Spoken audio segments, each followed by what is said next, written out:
Bienvenue dans l'émission de Tobongisa. Nous allons présenter l'émission de Lelo. Lelo, la thème important dans le couple, les maris et les chefs de la femme. Alors la femme est l'esclave. Maman, papa, Zala branché, Zala toujours connecté pour na ozadi ya nonayo. Peut-être au tout na kuna maman ta unyoso. Oh, papa là chef ya famille, chef à famille. Siko maman yo zana esclave. Donc landa bisoko ozwa et ya nonayo bisiko zali kuna. Ceux qui vraiment ozape ye bakande na lobaka o raté. Wana ozolanda biso na chaîne ya Lukubika TV. Isika wapi bozwaka émission na biso oyo nzambe apambolaka biso yo ozolanda biso, commenter, liker, partager, vraiment aider biso ezali pamboli. Nazali nga mon côté, nazala ba invité na ngai les hommes de Dieu lokola d'habitude.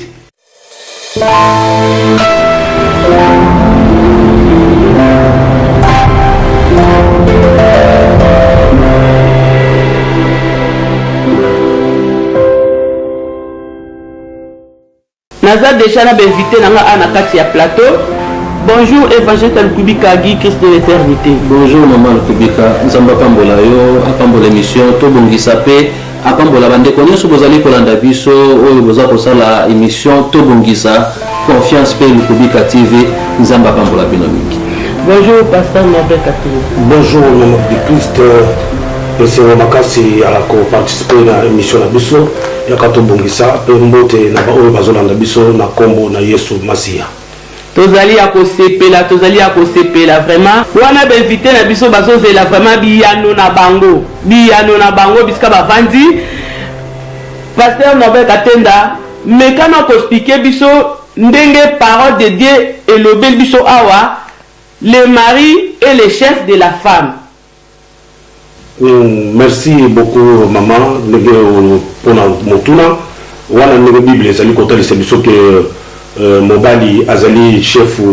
na epa ya mwasi na ye na ndako ya libala oui wana eza ndenge mokana nzambe ezali koloba parce que yede azali kopesa ba directive yende azali kotalisa ndenge nini ndako na ye ezali kovanda ndenge nini mwasi na ye akoki kozala na ndako kende liboso. Donc voilà pourquoi mobali azali chef na kati ya ndako. Tozali vraiment ya kosepela ba mama bisika bozali vraiment donc nazo ebisabino bozala penza branché pour la kolanda biyano vraiment ole ba papa ba ko expliquer biso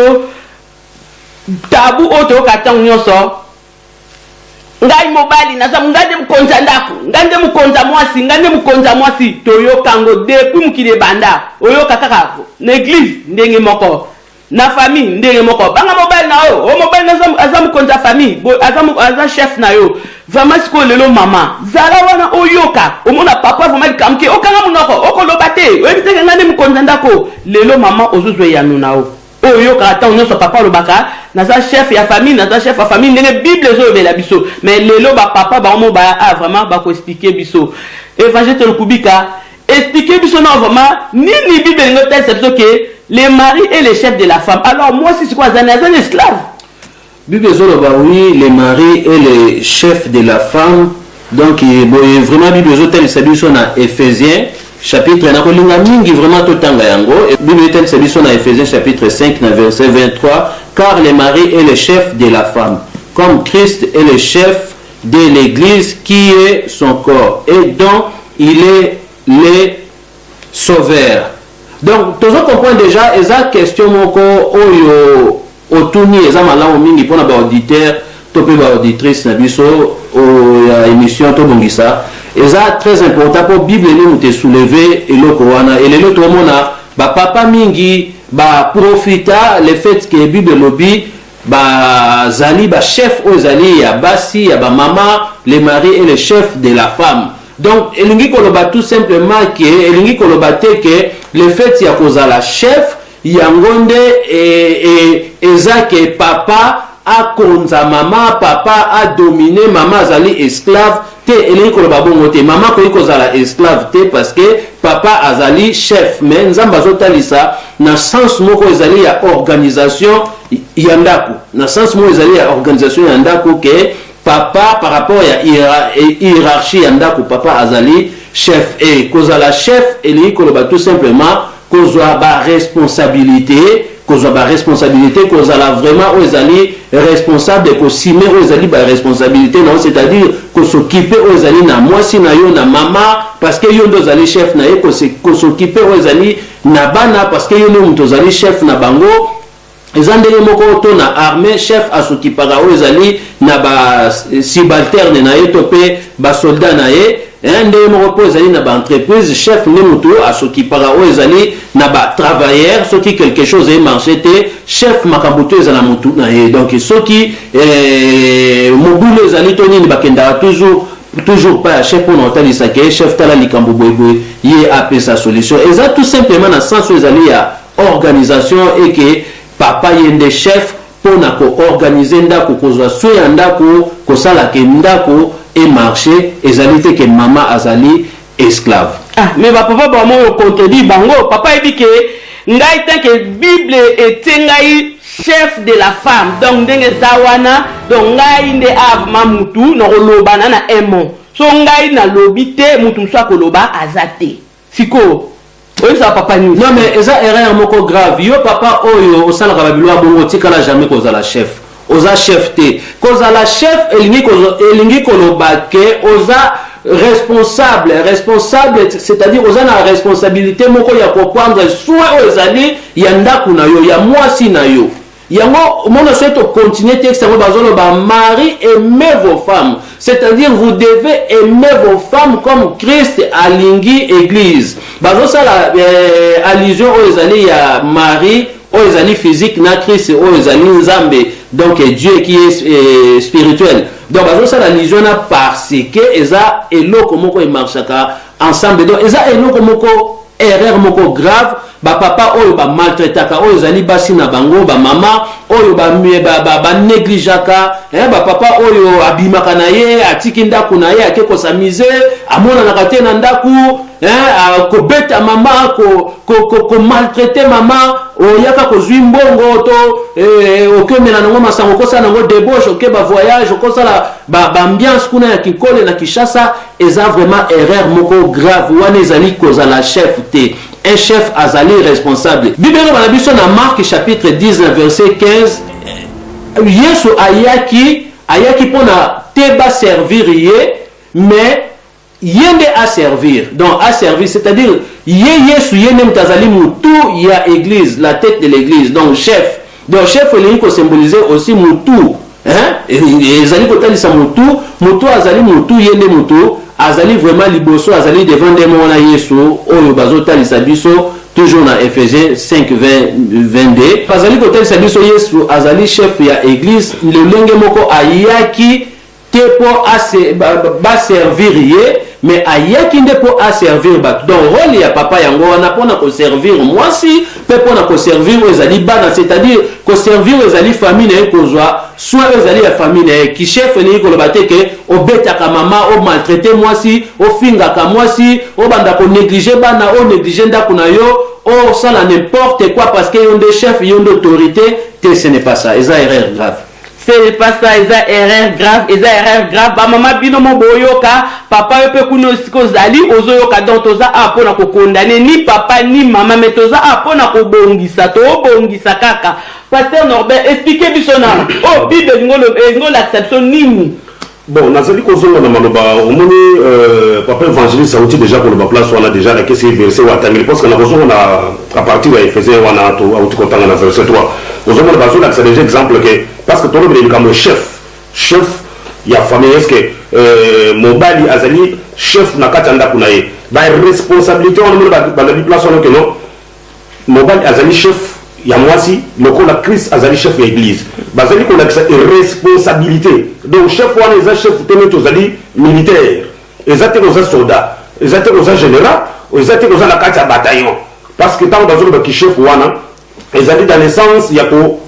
diriger foyer na yo ya ko diriger mwasi ko solona mwasi donc lokola ba ba que soki au côté na libana mobali utayo comme papa na comme maman na yo. Donc il y a une éducation oyo mobali ako solona mwasi na ye donc ba confondre bango ensemble. Mais na ko wana tozomona déjà ba difficulté ne sont comme pourquoi maman na ba mbali misusu o baza na comportement oyo ezali malamu te baza na comportement oyo ezali malade comportement ya sauvagisme na kati na ndako donc tant que na ndako mwasi azo se sentir mal à l'aise dans le sens que donc mwasi azali esclave te mwasi akoza azali esclave ya mutu te ezali des comportements oyo mobali azali ko afficher na kati na ndako na ye donc eloko muke ya kosala oyo akoki kosala pe na ndako ya ko se déplacer kosala ngo akokota yo pesa nga mai yo pesa nga bino osili bino na mesa osali nga chimiso ante donc façon ya kosolo na mwasi exacte que mwasi azali esclave na yo tango ozali chef ozali na bolingo oyo oza nango na mwasi na yo wana parce que balobi awa déjà que so olandi kuna na se bible ezali kotalisa ke non mobali linga mwasi na yo donc c'est dans l'amour dans cette harmonie ya kovanda na mwasi ndenge nini ya kosolaka na mwasi nini ozali ko il faut koyokaka déjà mwasi azali camarade na yo mwasi akozala esclave te wana ezali bacomportement ya bamibali oyo bayebi ndenge nini ya kovanda na mwasi na ndako donc dans ce sens là oyo que non mwasi azo sentir mal à l'aise na kati ya ndako mobali azali kotia ye mal à l'aise donc mwasi soki abouge ate donc omoni bacomportement mosusu ya mbele mosusu bazalaka nango ezalaka ndeni soki ata mwasi ake kosomba eloko na wenzi donc akobenga ye soki combien de fois okomi wapi nano osongi te ata so abini asomba lipepe bena depuis wana otrenaki ozalaki wapi donc ozotia mwasi mal à l'aise donc wana eza bacomportement ya bamibali oyo bayebi kovandaka na basi malamu te donc na okolo place wana et puis problème oyo ka oyo eza moko ya ba oyo ezomema aussi ba divorce ebele ezomema aussi ba divorce ebele ba violence conjugale parce que mobali azozwa mwasi na ye comme mwana mosala na ye comme moto aza na service na ye comme esclave na ye kasi yango tozoloba ke Bible lobi bongo mais la parole de Dieu ça s'interprète par elle-même, c'est l'esprit de Dieu qui interprète la parole de Dieu et non que moto interpréter la parole de Dieu pour naie le fait qu'il y a koloba chef à des fois to lukaka ko comprenaka même mon na définition ele koloba nini mon chef rôle nini ya un chef donc chef azali oyo ase donaka pona ba troupeau na ye to pe pona oyo ezali batu oyo bazali na sous direction na ye ou yango ezali rôle ya chef mais chef rôle ya chef ni ko bateke o banda ko maltraiter bateau bazali na sous direction c'est une responsabilité oyo ba pension c'est-à-dire au prendre soin oyo zali ya bateau wana topé ya mwasi ya famille ya bana eza comme berger aza responsable oyo zali ya bergerie donc sengeli à prendre soin oyo zali ya ba troupeau allier sa ba troupeau alatisa bango amebisa bango ba troupeau bazala à l'aise et non que yo komi na ndako mwasi comme on dit lion de mtakoti na ndako et non que yo soko zate mwasi aza à l'aise kuto zala ba couple mususu omona ke mobali azate mwasi aza très à l'aise à se retrouver parce que mobali azate mais soki ka mobali aye ya komi mal à l'aise donc contact ezate communication ezate dialogue ezalaka te pour nini mobali azaka lion soki mwasi ameki koloba le musu to asenge loko moto nini réponse déjà kozwa c'est-à-dire ya autorité pour na ke ngade mobali ngade chef awa non ce n'est pas ça. Ce n'est pas ça. Moi, je crois que l'ibala ezali question ya kozala mari et femme. Mais ce qui l'ibala, oh mari tozomona mari na libala za penza mari tazane un garçon, alors et ko produire ezali ba résultat ya boye ko considérer moi si comme esclave to pe azana service mo ya maltraitance, azana service mo ko ezali ya ko minimiser ya ko zoyer le ko le mo ko sakana. Ce n'est pas ça. Ce n'est pas ça, binomo bozoyoka, toujours mitune ezaka yangabi ya no ezalaka vraiment ya éviter na ngai. Siko ndenge ezalaka ke ba papa bazo landa kuna ba bime ba papa vraiment non. Makabazo ba va toza content na ngote ndeni ba kokolo babwe parce que biso to yebi ke surtout na biso vraiment africain donc ceux qui mo bali penda koti na ndako yo mwasi penda fo lenga pendati donc faut sentir penda ke donc papa ye okomi mal à l'aise donc bokende ta ko kota na basia ba kweti bokende ta ko bomba ya ndako parce que bino mo bodo bo sentir penda ke bino mo bo sentir penda ke oui papa ye au moins écoute senga telo ko zate au limo sino o monte na esiko mais asaya ki banda kala assez qui atteint des informations assisi mais les yoye oh nazo tala information nga na ekara siko o déranger nga et tout nyoso apoka nini ye chef ya famille siko vraiment ba papa kuna ba ke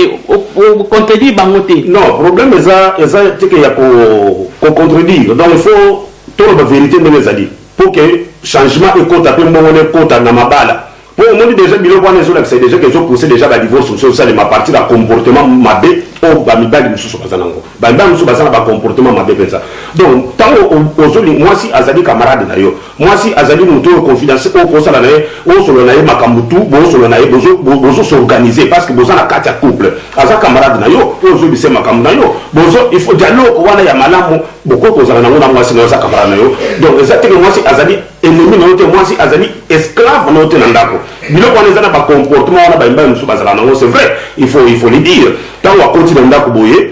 okota azokota déjà ndenge ozoloba ok mama mo déjà ntango akoti awa déjà toko asi aye wana azokomaka na pota okomi koyoka mongongo ndenge azoganga nani wana yo ozopesaka nani boye donc ozomona déjà ke muntu wana ezali oyo nabengaka déjà ezali bamentalité ozomona abengaka mama na kombo te oyo kasi yango wana te ezali éducation wana ya mabe donc éducation mabe penza donc nayebi te soki ata na famille na bango ko bame ye azalaka na bongo te toyebi te nini akomi bongo liboso azalaki bongo te na bafréquentation bamilie mosusu okovanda bamibali mosusu parce que biloko wana bato bamibali mosusu bazwakango neti bakuta neti 4-5 na ndenge bavandaka wana azwi babizaleli ya bamibali mosusu wana oyo banyokolaka basi na bango na ndako oyo batikaka basi na bango tranquille te ntango azomi na ndako azwi bizaleli ya libanda akomi kosala yango na ndako na mwasi na ye alors ce sont des choses là oyo comportement wana eza normal te mobali mosusu soki ase azomi na ndako kaka comportement ozoloba wana ameli masanga so ekomi na ndako wana na ndako ezaka désordre ntango akombo boye akosenga biloko neti na ndenge kaka ya désordre donc respect na mwasi ezali te respect na mwasi ezali te donc mwasi ozobeta ye problème moke kaka ozoganga bana basi bebi déjà ke ye ntango akota babundaka alors bacomportement wana eza bacomportement mabe ata soki bible elobi déjà que mobali azali chef ya mwasi donc ce n'est pas dans l'essence que mwasi azali moto amosali no te bapesi déjà exemple koloba que chef c'est à dire quoi okozali toza gérante oza gérant par exemple omoni neti colorate oza na magasin yo oza gérant magasin wana bato baza na kati ya magasin yo mpe ozotravailler oza mpe travailleur oza na service ya bato mosusu il faut prendre soin ya service wana personnel ya personnel na bato bazotravailler même bato bazoya na ndako bazomona déjà que non responsable chef ye oyo mais chef azali chef neti militaire te même ata général ata colonel basoda oyo azalaka na bango wana azwaka bango lokola bana misala te mpo bayebi ke déjà que baza bamilitaire il faut avoir une façon ya kosola na ndako mpe kima ezala ndako bacomportement eza bacomportement mpe bapapa bazoyo na babezaleli wana il faut bachange comportement wana ngo te biloko wana ezosenga neti moto wana il faut basala délivrance parce que ntango azolinga kochange te donc batotiali maboko mpo ke molimo wana elobima azonga normal c'est normal donc eza bacomportement oyo ozomona bacouple ebele ezozo baproblème par rapport kaka ya bacomportement ya bamibali misusu eza propre te eza mabe ata bacamarade ya mwasi ata famille ya bamwasi babi déjà ye azalaka na bizele mabe azalaka na balangage kaka ya mabe soki abandi koloba awa donc babi ye wana azoloba donc alors ce sont des choses ya kochange obongisa mpo libala ezala mwasi azali esclave ya mobalité mwasi azali camarade ya mobali na kati ya couple po yeni wana nde bozofonde na bana ti bana wana bokobotana nani gouvernement wana ezo neni parce que ça mwasi mais comment ça se fait que mwasi aza esclave ya mobali te aza camarade donc il faut que bato bachange bizali bamibali wana oyo bazala bacomportement ya voi kaka ya colonel na ndako zaka général esprit kaka ya yanke donc moto abapake wana eza bacomportement mabe il faut kochange kolongola bizaleli wana kozwa bizaleli en tant qu'un responsable comme un berger donc voilà dans ce sens là. Vraiment, évangile Guy Solobini. Pour la repose à conseil surtout na papa, yo oyo salaka boye ko maltraiter maman ko zoe comme une esclave eza erreur moko grave repens-toi. Bible lobi na Jean 3:16 Dieu a tant aimé le monde, il a donné son fils. Donc nzambe abengi biso na munako ya kolinga basi na biso. Donc tango lingi oko se donner yo moko. Ndenge nzambe asalaki. Donc yango balobi ke azali la tête ya église topé la tête ezali ya corps donc mutu oyo azali la tête yenda azali chef o alakisaka nzela o azalaka liboso mission ezali ya koprendre soin oyo ezali ya ndako ya kolinga mama ya kochérir ye kozala tendre na ndako vraiment kozala mari et non garçon omonaka libala na bino ekozala fondé pe ekozala restauré naza koespérer ke na 2019 oyo bapapa nyonso oyo bose comportaka boye année oyo ezali année moko ya changement ya restauration mpona batitide na bino mpona bacomportement bamentalité wana eza malamu te kati na libala parce que libala yango ezali ya bino nde bozali ba chef yo nde ozali chef ozali responsable numéro 1 esengeli prendre soin o ezali yanda kuna yo mama Bible lobi azali aide semblable c'est-à-dire azana mission ya ko contribuer na vie na yo na avancement na développement. Donc mission na yango wana metango yozo zoye esclave ozo zoye loka kosaka na moyen à jouer rôle na ye pembeni na yo ekozala te libala pe moyen ezala prospérer ekozala te nzamba pambola bino mingi nzamba pambola bino mingi papa vraiment yo moko yoki ozali vraiment chef et o esengeli ozo ba responsabilité na yo donc mama azali ami na yo mama azali mosungi na yo mama azali yo moko papa. Vraiment papa oza chef zoa ba responsabilité na yo amen parce que maman aza vraiment yo moko maman za yo moko maman za monguna na ote maman za ennemi na ote ba moi si bacheleke confiance te moi si kutu aza mbete hôpital boy na boy moi si moi kutu obenga ta mosto na kombo ezate donc papa vraiment 2019 oyo nzambe abengi biso na restauration. Tu es pour nous condamner ni papa ni maman. Mais tant que tu tellement et ça pour nous soit par naïe pour te changer vraiment la couple na biso to dîner vraiment to il y a divorce toujours mission na biso rôle na biso et ça kaka tout ça là et même à divorce. Donc pour na ko linga ko changer il faut to linga to dîner to il y a divorce. Vraiment to komi na souka vraiment mission na biso na pesi mbote mingi na balana biso nyonso o ozaki branché na mokona lelo wana vraiment nazo pesa ba mbote be na mama ombaka mango nzambe apambola vraiment continuer toujours ko soutenir vraiment liker partager commenter et ça vraiment lipamboli na ebike tozo sala toujours même travail na yo nzambe apambola bisika nyonso okutami ba mbote bele ezalaki esengo mingi ya ko présenter bino émission sa mokona lelo wana tokomi na suka nzambe apambola bino bozolanda biso bozala toujours branché connecté bo continuer ko soutenir biso bo liker bo commenter bo s'abonner toujours na chaîne na biso ya Lukubika TV nzambe apambola bino.